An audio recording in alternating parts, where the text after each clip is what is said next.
नमस्कार दोस्तों, आज विश्व की दो सबसे खतरनाक टीमें भारत न्यूजीलैंड के बीच होलकर क्रिकेट स्टेडियम की उस छोटी और चौकों छक्कों के लिए मशहूर ऐतिहासिक पिच पर 2026 की वनडे सीरीज का तीसरा और अंतिम मुकाबला खेला गया, जिसने अपने उतार चढ़ाव और अंतिम ओवर के रोमांच से पूरे मध्य प्रदेश को क्रिकेट के जुनून में सराबोर कर दिया।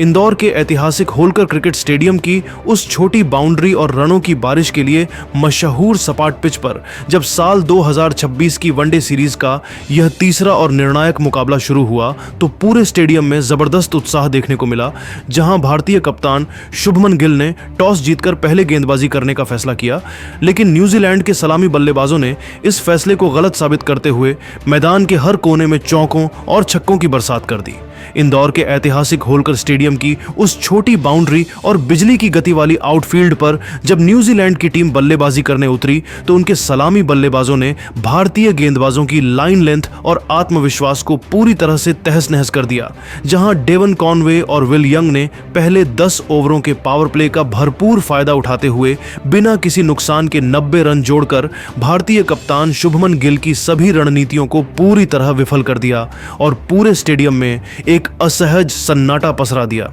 न्यूजीलैंड की ओर से विल यंग आज बहुत ही विनाशकारी और आक्रामक मूड में नजर आ रहे थे और उन्होंने खेल के 12वें ओवर में दोबारा गेंदबाजी करने आए युवा तेज गेंदबाज हर्षित राणा की 140 किलोमीटर प्रति घंटे की गति का बखूबी इस्तेमाल करते हुए एक्स्ट्रा कवर और मिड ऑफ की दिशा में लगातार 3 दर्शनीय चौके जड़कर राजकोट की कसर यहां इंदौर में पूरी की और अपना एक शानदार अर्धशतक पूरा किया। लेकिन वह अपनी इस आतिशी पारी को एक बहुत बड़े शतकीय स्कोर में तब्दील करने में सफल नहीं हो सके,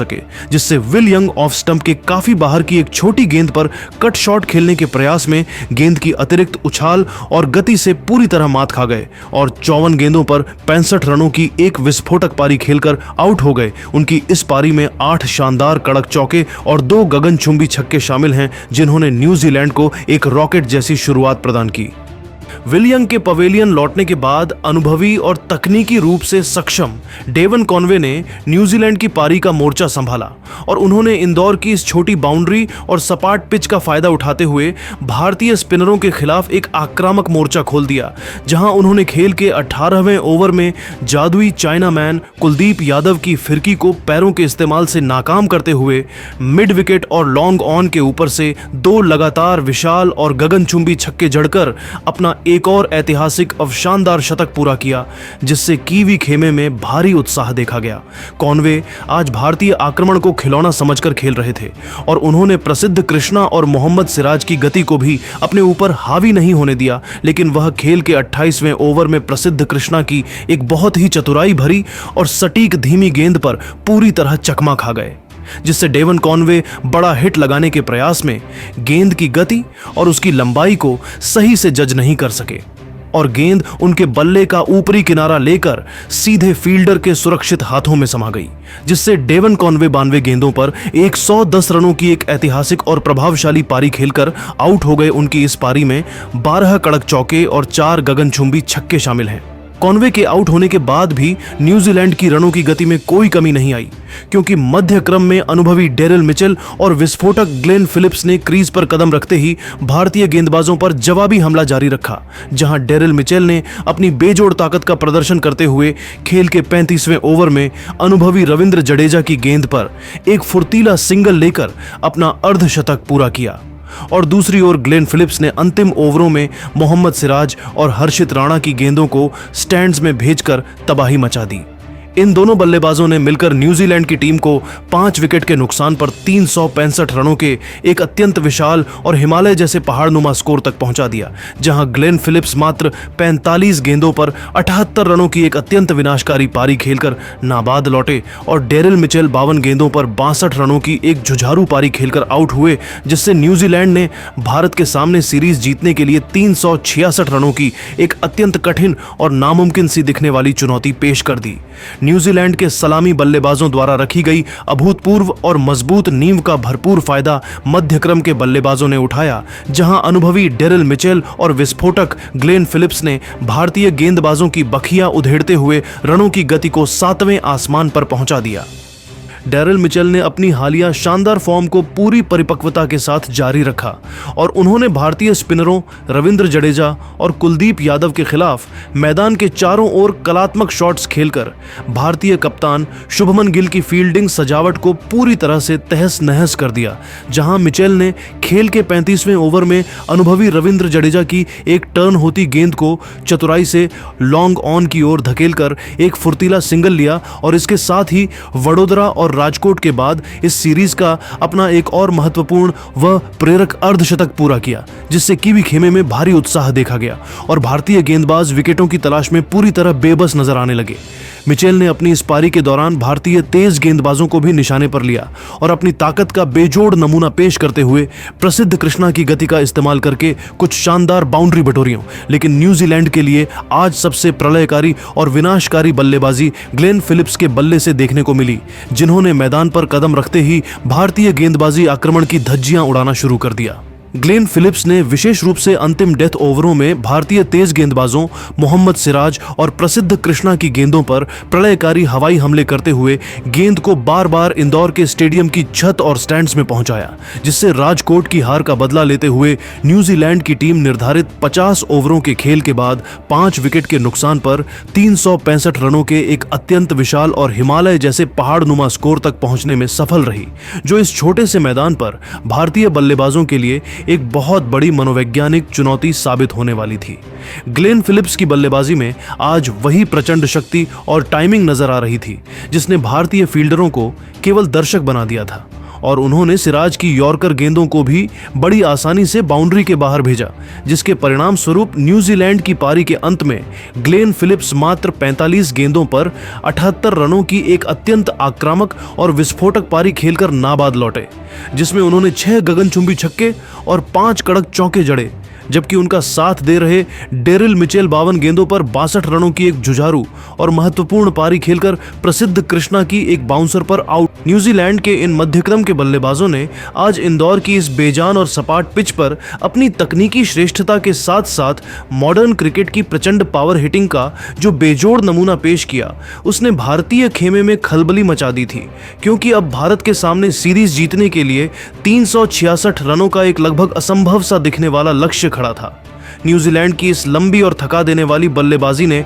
भारतीय गेंदबाजों को पूरी तरह से पस्त कर दिया था, जहां सिराज और कुलदीप जैसे दिग्गजों को भी रनों की इस सुनामी को रोकने में भारी मशक्कत करनी पड़ी और अब सारा दारोमदार भारतीय सलामी जोड़ी रोहित शर्मा और विराट कोहली के कंधों पर आ गया था कि वे राजकोट की हार को भुलाकर इस ऐतिहासिक रन चेज को कैसे अंजाम देते हैं और सीरीज को अपने नाम करते हैं। इंदौर के होलकर स्टेडियम में जब भारतीय टीम 366 रनों के हिमालय जैसे विशाल और नामुमकिन से दिखने वाले लक्ष्य का पीछा करने उतरी, तो मैदान पर हिटमैन रोहित शर्मा का ऐसा सैलाब आया जिसने न्यूजीलैंड के पूरे गेंदबाजी आक्रमण को किसी ज्वालामुखी के फटने की तरह तहस नहस कर दिया। जहां रोहित शर्मा आज अपने उस पुराने और सबसे विनाशकारी रौद्र रूप में नजर आ रहे थे और उन्होंने पहले ही ओवर में न्यूजीलैंड के सबसे मुख्य गेंदबाज काइल जेमिसन की लंबाई का फायदा उठाते हुए 2 लगातार गगनचुंबी और रोंगटे खड़े कर देने वाले छक्के जड़कर अपने इरादे पूरी दुनिया के सामने साफ कर दिए। रोहित शर्मा और कप्तान शुभमन गिल ने पहले विकेट के लिए न्यूजीलैंड के गेंदबाजों की बेरहमी से धुनाई करते हुए मात्र 12 ओवरों के भीतर 110 रनों की एक अत्यंत विस्फोटक और तूफानी साझेदारी की, जहां रोहित ने खेल के 14वें ओवर में दोबारा गेंदबाजी करने आए जाक फल्क्स की दिशाहीन गेंदबाजी का फायदा उठाते हुए एक ही ओवर में 3 छक्के और 1 चौका जड़कर कुल 22 रन बटोरे, जिससे कीवी टीम के हौसले पूरी तरह पस्त हो गए। लेकिन दुर्भाग्य से शुभमन गिल अपनी इस बेहतरीन शुरुआत को एक बड़ी पारी में तब्दील करने में सफल नहीं हो सके, जिससे शुभमन गिल जेमिसन की एक अतिरिक्त उछाल वाली गेंद पर पुल शॉट खेलने के आत्मघाती प्रयास में गेंद की गति को भांपने में चूक गए और 38 गेंदों पर 42 रनों की एक तेज पारी खेलकर आउट हो गए। उनकी इस पारी में 5 कड़क चौके और 1 छक्का शामिल है। शुभमन गिल के आउट होने के बाद जब किंग विराट कोहली ने मैदान पर कदम रखा तो पूरे स्टेडियम का माहौल किसी त्योहार जैसा हो गया और उनके नाम की गूंज से पूरा इंदौर शहर दहल उठा, जिसके बाद उन्होंने क्रीज पर पहले से ही पैर जमा चुके रोहित शर्मा के साथ मिलकर न्यूजीलैंड के गेंदबाजों का जीना मुहाल कर दिया और मैदान के हर कोने में रनों का ऐसा सैलाब लाया कि कीवी कप्तान माइकल ब्रेसवेल अपनी फील्डिंग सजावट में पूरी तरह बेबस और लाचार नजर आने लगे। शुभमन गिल के आउट होने के बाद जब किंग विराट कोहली ने मैदान पर कदम रखा तो पूरे स्टेडियम का माहौल किसी त्योहार जैसा हो गया और उनके नाम की गूंज से पूरा इंदौर शहर दहल उठा। जिसके बाद उन्होंने क्रीज पर पहले से ही पैर जमा चुके रोहित शर्मा के साथ मिलकर न्यूजीलैंड के गेंदबाजों का जीना मुहाल कर दिया और मैदान के हर कोने में रनों का ऐसा सैलाब लाया कि कीवी कप्तान माइकल ब्रेसवेल अपनी फील्डिंग सजावट में पूरी तरह बेबस और लाचार नजर आने लगे। रोहित शर्मा आज एक अलग ही दैवीय स्तर की एकाग्रता के साथ बल्लेबाजी कर रहे थे और उन्होंने न्यूजीलैंड के अनुभवी स्पिनरों और तेज गेंदबाजों को समान रूप से निशाना बनाते हुए खेल के 22वें ओवर में गेंदबाजी करने आए क्रिस्टियन क्लार्क की एक 138 किलोमीटर प्रति घंटे की रफ्तार वाली फुल लेंथ गेंद पर अपनी जादुई कलाइयों का इस्तेमाल करके एक शानदार और दर्शनीय कवर ड्राइव चौका जड़कर इंदौर के दर्शकों के गगनभेदी शोर के बीच अपना बहुप्रतीक्षित ऐतिहासिक और भावुक अंतर्राष्ट्रीय शतक पूरा किया, जिससे पूरा स्टेडियम खड़ा होकर इस महान बल्लेबाज के सम्मान में तालियां बजाने लगा। रोहित शर्मा आज किसी भी कीवी गेंदबाज को बख्शने के मूड में नहीं थे और उनका बल्ला मानो आग उगल रहा था, लेकिन वह पारी के 32वें ओवर में दोबारा गेंदबाजी करने आए 6 फीट 8 इंच लंबे काइल जेमिसन की एक सोची समझी घातक बाउंसर पर अपना मानसिक नियंत्रण खो बैठे, जिससे रोहित शर्मा हुक शॉट खेलने के खतरनाक प्रयास में गेंद की प्रचंड गति और अतिरिक्त उछाल से पूरी तरह मात खा गए और 105 गेंदों पर 145 रनों की एक प्रलयकारी और विनाशकारी पारी खेलकर आउट हो गए। उनकी इस अविश्वसनीय पारी में 14 कड़क चौके और 9 विशाल गगनचुंबी छक्के शामिल थे, जिसने भारत को 5 विकेट के नुकसान पर जीत की एक ऐसी मजबूत दहलीज पर खड़ा कर दिया जहां से कीवी टीम के लिए वापसी करना लगभग नामुमकिन था। रोहित शर्मा के इस विशाल विकेट के बाद भी न्यूजीलैंड के गेंदबाजों को कोई राहत नहीं मिली, क्योंकि विराट कोहली ने दूसरे छोर से अपनी क्लास और आक्रामकता का जो नमूना पेश किया उसने कीवी टीम के आत्मविश्वास को पूरी तरह झकझोर कर रख दिया था। न्यूजीलैंड की गेंदबाजी की बात करें तो उनके सबसे मुख्य हथियार काइल जेमिसन और जाक फोल्क्स ने शुरुआत में अपनी सटीक लाइन लेंथ से भारतीय बल्लेबाजों को बांधने की कोशिश की थी, लेकिन इंदौर की सपाट पिच पर उनकी हर चाल नाकाम साबित हो रही थी। माइकल ब्रेसवेल ने मध्य ओवरों में खुद मोर्चा संभालते हुए 25वें ओवर में गेंदबाजी करने आए, लेकिन विराट कोहली ने उनकी फिरकी पर आगे निकलकर सीधे बाउंड्री के दर्शन कराए, जिससे न्यूजीलैंड के स्पिन विभाग की पूरी रणनीति तहस नहस हो गई।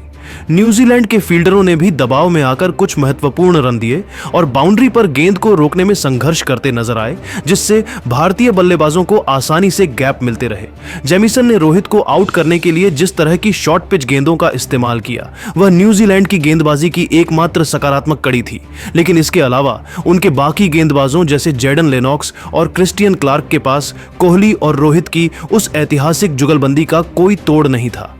न्यूजीलैंड का गेंदबाजी आक्रमण, जो पारी की शुरुआत में 365 रनों के स्कोर के साथ बहुत उत्साहित नजर आ रहा था, वह 35 ओवरों तक पहुंचते पहुंचते पूरी तरह पस्त और हताश हो चुका था, क्योंकि भारतीय बल्लेबाजों ने उनके हर मुख्य गेंदबाज की इकोनॉमी रेट को 8 के पार पहुंचा दिया था।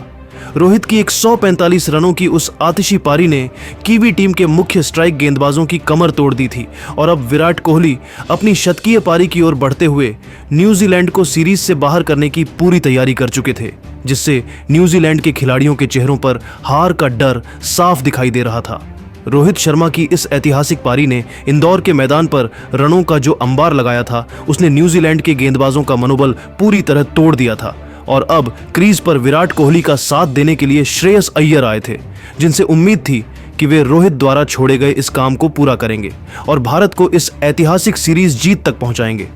रोहित के आउट होने के समय स्टेडियम में मौजूद हर दर्शक उनकी इस पारी के लिए तालियां बजा रहा था, क्योंकि उन्होंने आज साबित कर दिया था कि उन्हें हिटमैन क्यों कहा जाता है और उनकी 145 रनों की इस आतिशी पारी ने 366 रनों के उस पहाड़ जैसे लक्ष्य को अब एक छोटे से टीले में तब्दील कर दिया था, जिससे कीवी टीम के चेहरे पर हार का डर साफ देखा जा सकता था।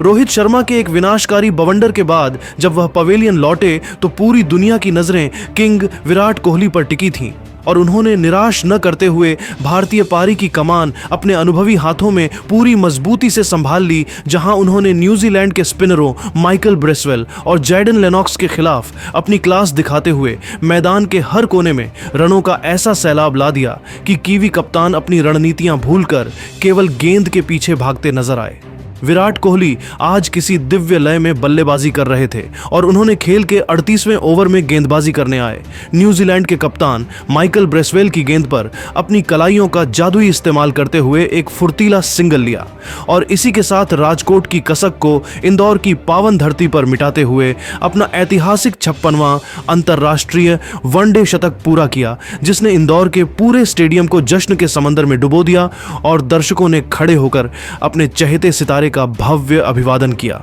विराट कोहली आज भारत को जीत की दहलीज के बिल्कुल करीब ले गए थे और ऐसा लग रहा था कि वह अंत तक नाबाद रहकर ही लौटेंगे, लेकिन तभी पारी के 44वें ओवर में दोबारा गेंदबाजी करने आए। जाक फॉल्क्स ने एक चतुराई भरी नीची रहती गेंद डाली जिसने विराट को पूरी तरह से अचंभित कर दिया, जिससे विराट कोहली सीधा प्रहार करने और मैच को जल्दी खत्म करने के प्रयास में गेंद की कम उछाल को नहीं समझ सके और क्लीन बोल्ड हो गए, जिससे विराट कोहली 98 गेंदों पर 118 रनों की एक अत्यंत महान और बेदाग शतकीय पारी खेलकर आउट हो गए। उनकी इस ऐतिहासिक पारी में 11 क्लासिक चौके और 3 गगनचुंबी छक्के शामिल थे। कोहली के इस नाजुक मोड़ पर आउट होने के समय भारतीय टीम को अंतिम 36 गेंदों पर 45 रनों की चुनौतीपूर्ण दरकार थी और इंदौर की छोटी बाउंड्री पर कोई भी गलती भारी पड़ सकती थी, लेकिन तब श्रेयस अय्यर और विकेटकीपर बल्लेबाज केएल राहुल ने मोर्चा संभाला और न्यूजीलैंड के गेंदबाजों के खिलाफ अपना आक्रामक गियर बदला,